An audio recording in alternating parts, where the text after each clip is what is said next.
Hello guys, आज हम लोग Maharashtra state board 12th standard organisation of commerce का पेपर पैटर्न डिस्कस करने वाले हैं।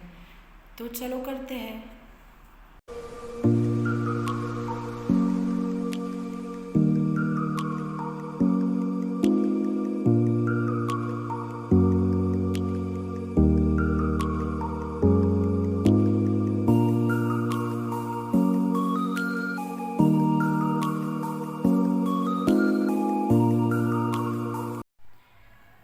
तो गाइस, ये पेपर पैटर्न है ऑर्गेनाइजेशन ऑफ कॉमर्स का। जैसे क्वेश्चन नंबर फर्स्ट जो आता है ऑब्जेक्टिव में से ए से लेके जे तक पैटर्न है गाइस टोटल, लेकिन उसमें से आपको कोई भी 4 पूछे जाएंगे, है ना।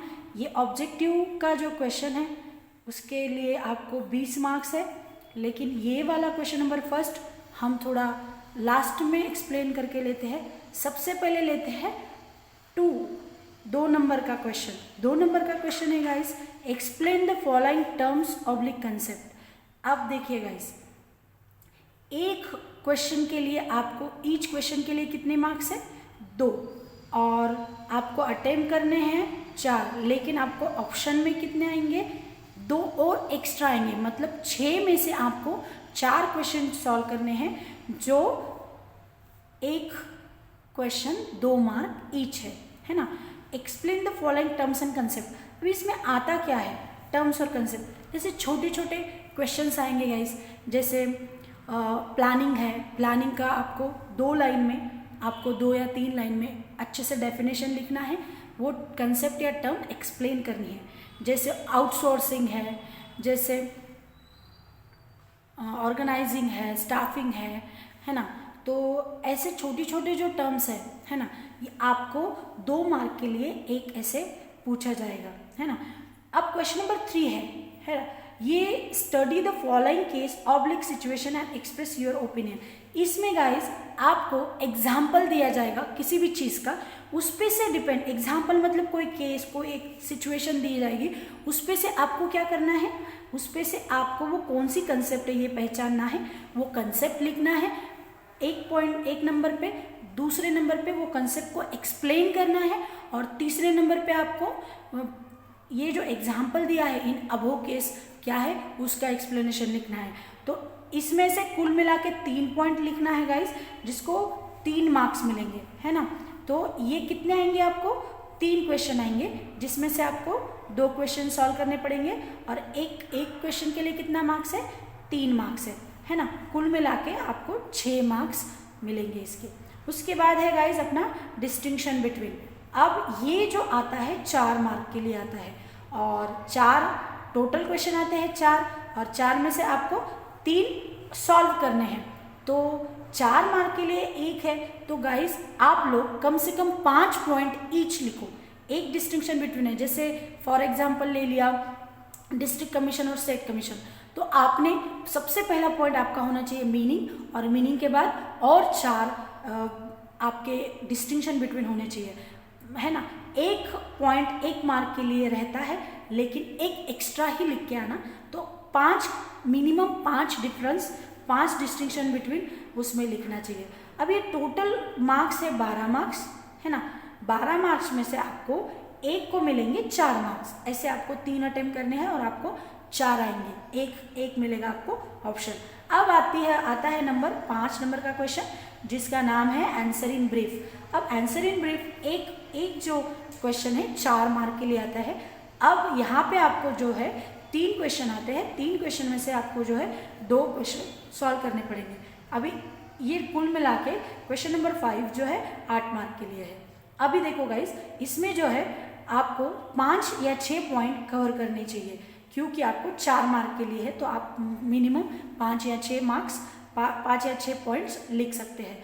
जस्टिफाई द फॉलोइंग स्टेटमेंट, है ना। एक स्टेटमेंट दिया जाएगा गाइज इसमें आपको, और जिसमें वही स्टेटमेंट को जस्टिफाई करने के लिए आपको पॉइंट वाइज उसके आंसर लिखने पड़ेंगे। अब यहाँ भी ये भी 4 मार्क के लिए आया है, लेकिन यहाँ ऑप्शन एक ज़्यादा है कंपेयर टू क्वेश्चन नंबर 5। यहाँ तो 4 क्वेश्चन आएंगे, 4 में से आपको 2 सॉल्व करने हैं। अब देखो गाइज, इसको भी आपको मिलेंगे 8 mark, 4 mark each question.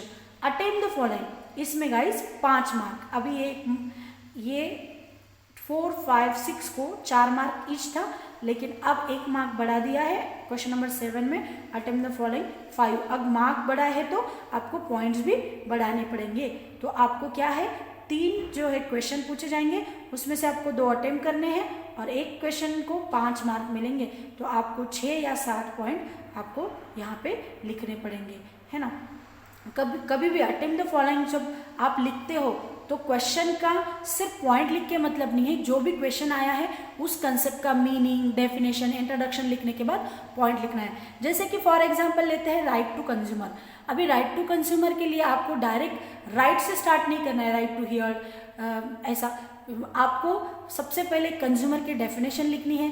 Consumer ये वर्ड कौन से लैंग्वेज से आया है, लैटिन से आया है, कौन सा वर्ड है, उसका मीनिंग। फिर इंट्रोडक्शन में ये लिखने के बाद आप उसका मीनिंग लिखिए। मीनिंग लिखने के बाद कंज्यूमर डे कौन से डे को सेलिब्रेट होता है वो थोड़ा सा शॉर्ट में लिखिए। लिखने के बाद आप राइट्स के पॉइंट्स चालू कीजिए। तो आपको यहाँ पे क्या होगा, मार्क्स मिलने की बहुत ज़्यादा पॉसिबिलिटीज़ है ना, आउट ऑफ मार्क्स मिलने की पॉसिबिलिटीज़ है। ये अटेम्प्ट द फॉलोइंग ऐसा क्यों करना है गाइस, क्योंकि इसको 5 मार्क है इसलिए।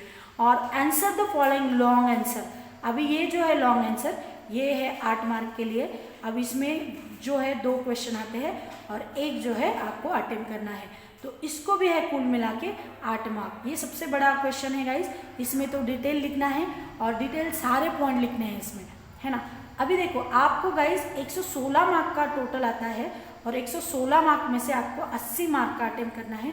तो यहाँ पे आपको ये जो है यहाँ पे 36 मार्क का विथ ऑप्शन आता है ना।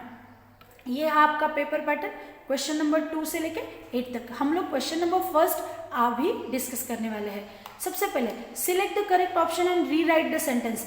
री राइट द सेंटेंस गाइज, बहुत जन ऐसा करते हैं गाइज कि सिर्फ ऑप्शन लिख के छोड़ देते हैं। नहीं, आपको ऑप्शन जहाँ फिल इन द गैप्स है गाइज, वहाँ पे आपको आंसर का ऑप्शन लिखना है और उसके बाद वो क्वेश्चन फिर से रीराइट करना है, तो ही आपको यहाँ पे मार्क मिलेंगे। मैच द पेयर, आपको आमने सामने कुछ वर्ड्स, कुछ टर्म्स, कंसेप्ट लिख के आएंगे और आपको दोनों को मैच करना है। Given the word phrase term, इसका मतलब ऐसा है गाइस, आपको एक सेंटेंस दिया जाएगा और उसके बदले में आपको एक वर्ड, एक फ्रेज, एक टर्म्स लिख के लेना है, उसको लिखना है। ट्रू और स्टेट, ट्रू और फॉल्स, है ना, ट्रू है या फॉल्स है। फाइंड द ऑड वन, आपको 3 या 4 ऑप्शन दिए जाएंगे, उसमें से एक ऑड आउट करना है। कंप्लीट द सेंटेंस, अभी यहाँ पे आपको option, without option fill in the gaps आएंगे। एक वर्ड आपको वहाँ सेंटेंस में भरना है, तो जो वर्ड है आपका वो तो भरना ही है, लेकिन सेंटेंस फिर से लिखना है आपको। Select the correct option from the bracket, अभी आपको ब्रैकेट में ऑप्शंस आएंगे और उसमें से वो सिलेक्ट करके उसमें डालना है। आंसर इन 1 सेंटेंस ओनली, ये एक सेंटेंस में आपको किसी क्वेश्चन का आंसर लिखना है। Correct the underline word and rewrite the following sentence. Rewrite the following sentence, आपको एक सेंटेंस दिया जाएगा, उस सेंटेंस में एक वर्ड के नीचे एक अंडरलाइन दी जाएगी और वो अंडरलाइन वाला वर्ड रॉन्ग रहेगा, वो रॉन्ग वर्ड निकाल के आपको राइट वर्ड वहाँ पे लिखना है और वो वैसे की वैसे सेंटेंस आपको रीराइट करने हैं गाइज। अब arrange in proper word order, यहाँ पे 3 या 4 आपको कंसेप्ट या कुछ दिए जाएंगे, उसमें से आपको वो 3 या 4 वर्ड की प्रॉपर सीक्वेंस लगानी है ना। अभी देखो गाइज, ये हो गए आपको ए से लेके जी तक ऑब्जेक्टिव, है ना, लेकिन इन्हीं में से कोई भी 4 ही आपको पूछे जाएंगे। 4 विल बी आस्क्ड, है ना। 4 में से चारों आपको कंपलसरी सॉल्व करने हैं और ये 20 मार्क के लिए आता है, तो 1 मार्क ईच आता है गाइज। होप सो आपको पेपर पैटर्न अच्छे से समझ में आया होगा, और अगर आपको कुछ भी लगता है तो नीचे कमेंट बॉक्स में डालना मत भूलिए। और इसके डिस्क्रिप्शन बॉक्स में मैंने बाकी के पेपर पैटर्न की लिंक दी है, तो आपको अगर वो भी वीडियोस देखने हैं तो आप उस पर जाकर क्लिक कीजिए। और all the best guys, thank you. Hope so बहुत अच्छे से पढ़ाई कर रहे हो आप। All the best.